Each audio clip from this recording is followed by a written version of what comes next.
പശ്ചിമ ബംഗാളിൽ രണ്ടാം ഘട്ട തിരഞ്ഞെടുപ്പ് ആവേശത്തിലേക്ക് കടക്കവെ മുഖ്യമന്ത്രി മമതാ ബാനർജിക്കും തൃണമൂൽ കോൺഗ്രസിനുമെതിരെ രൂക്ഷ വിമർശനവുമായി പ്രധാനമന്ത്രി നരേന്ദ്രമോദി രംഗത്തെത്തി.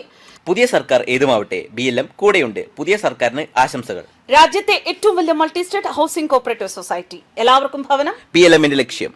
തൃണമൂലിന്റെ മാ മാതി മാനുഷ് എന്ന മുദ്രാവാക്യം പാർട്ടി തന്നെ വഞ്ചിച്ചുവെന്ന് പരിഹസിച്ച അദ്ദേഹം ഇന്ന് ബംഗാളിൽ അമ്മമാർ കരയുകയാണെന്നും മണ്ണ് നുഴഞ്ഞുകയറ്റക്കാരുടെ കൈകളിലാണെന്നും മനുഷ്യർ ഭയത്തിന്റെ നിഴലാണെന്നും കുറ്റപ്പെടുത്തി.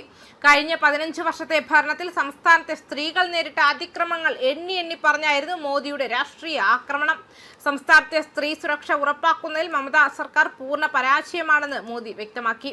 ആർജികർ മെഡിക്കൽ കോളേജ് സംഭവം, കാംതുനി കൂട്ടബലാത്സംഗം തുടങ്ങി ബംഗാളിനെ നടുക്കിയ നിരവധി ആക്രമണങ്ങൾ അദ്ദേഹം പ്രസംഗത്തിൽ എടുത്തു പറയുകയും ചെയ്തു.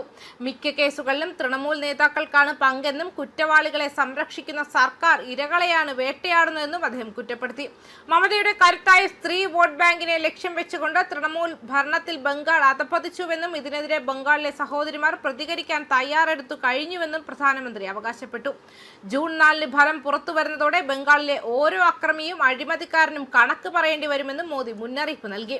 ഒന്നാം ഘട്ടത്തിൽ രേഖപ്പെടുത്തിയ ഉയർന്ന പോളിംഗ് BJPക്ക് വലിയ ആത്മവിശ്വാസമാണ് നൽകുന്നത്. ഏപ്രിൽ 29-ന് രണ്ടാം ഘട്ട വോട്ടെടുപ്പ് നടക്കാനിരിക്കെ മമതയുടെ ജനപ്രിയ പദ്ധതികളായ ലക്ഷ്മിർ ഭണ്ഡാർ, കന്യാശ്രീ എന്നിവ ഉയർത്തുന്ന വെല്ലുവിളികളെ സന്ദേശ് ഖാലി ഉൾപ്പെടെയുള്ള വിവാദങ്ങൾ ഉയർത്തിക്കാട്ടി മറികടക്കാനാണ് BJPയുടെ ശ്രമം.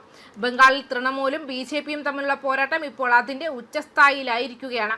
മാത്രമല്ല, ഒന്നാം ഘട്ട വോട്ടെടുപ്പിന്റെ ഫലം ഭരണകക്ഷിയുടെ ആത്മവിശ്വാസത്തിന് തിരിച്ചടിയായെന്നും പ്രധാനമന്ത്രി അവകാശപ്പെട്ടു.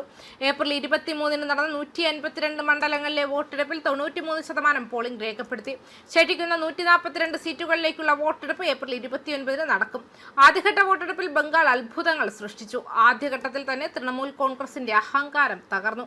ഇപ്പോൾ രണ്ടാം ഘട്ടത്തിൽ BJP സർക്കാരിന്റെ വൻ വിജയം ഉറപ്പായിക്കൊണ്ടിരിക്കുകയാണെന്നും അദ്ദേഹം വ്യക്തമാക്കി. തൊഴിൽ, യുവജന വിഷയങ്ങൾ സംസ്ഥാന സർക്കാരിന്റെ ലക്ഷ്യം വെച്ചുകൊണ്ട് TMC ബംഗാളിലെ യുവാക്കളെ അവസരങ്ങൾക്ക് പകരം ആസക്തിയിലേക്ക് തള്ളിവിടുകയാണെന്നും പ്രധാനമന്ത്രി മോദി ആരോപിച്ചു. ബംഗാളിലെ യുവാക്കൾ വളരെ കഴിവുള്ളവരാണ്. TMC സർക്കാർ യുവാക്കളെ ലഹരിയിലേക്ക് തള്ളിവിട്ടു. നമ്മുടെ ബംഗാൾ സർഗാത്മകതയുടെ രാജാവാണ്. ബംഗാളിലെ യുവാക്കളുടെ സർഗാത്മകതയ്ക്ക് BJP ശക്തി പകരും. ഇക്കാലത്തെ ബംഗാളിലെ കുട്ടികളുടെ സംഗീത വീഡിയോകൾക്ക് സോഷ്യൽ മീഡിയയിൽ ധാരാളം പ്രശംസ ലഭിക്കുന്നുണ്ട്. ചില റീലുകളും ഞാൻ കണ്ടിട്ടുണ്ട്. എന്നാൽ BJP സമ്പദ് വ്യവസ്ഥയും ഉള്ളടക്ക സൃഷ്ടിയും ബംഗാളിന്റെ ശക്തിയാക്കുമെന്നും പ്രധാനമന്ത്രി പറഞ്ഞു.